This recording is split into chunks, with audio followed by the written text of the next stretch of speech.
Robert Walker began to wonder about his plan to ride out Hurricane Matthew in his seaside apartment in Daytona Beach, Florida, when it began to rain indoors. It sounded like a jet airplane coming over. I was scared, Walker, a 51-year-old mechanic, as he stood in front of the two-story building whose roof had been peeled back by the storm. Much of its remains lay in an adjoining parking lot. It took our roof right off. We were getting rained on, said his neighbor, Michael Dellapuerta, a 49-year-old swimming pool installer. The two men recounted fleeing the building and hiding in a sheltered outdoor stairway during the height of the storm. Matthew, which killed more than 800 people in Haiti before pounding Florida on Friday, was forecast to churn up the coast of the U.S. southeast, bringing fierce winds and driving rain to coastal Georgia and South Carolina before heading out to sea on Sunday. State officials had urged residents of coastal areas to evacuate ahead of the storm, which had been as strong as Category 4 on the 5-step Saffir-Simpson scale before reaching the United States.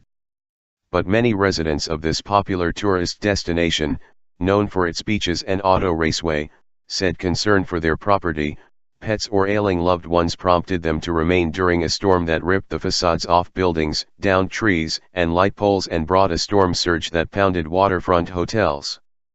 Under Daytona Beach's iconic world's most famous beach sign, the street was clogged with debris washed up by the ocean. The waves had receded by early afternoon, but widespread damage was evident. The pavilion of a gas station flattened by winds.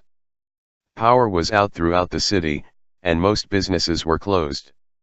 It was a little scary. I could hear the shingles coming off the roof, and I knew I couldn't do anything about it. I felt a little bit helpless, said Sam Brela, 65, who remained in his home with his wife and dog. It started to rain in the house for a while. I was running around with buckets to save what I could.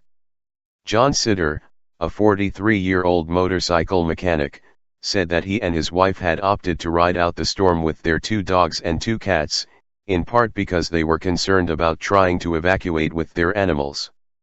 Others were less lucky. Lester Vega, 52, surveyed the wreckage of his car, which was crushed when the roof of his apartment building landed on it, parked in the building's courtyard.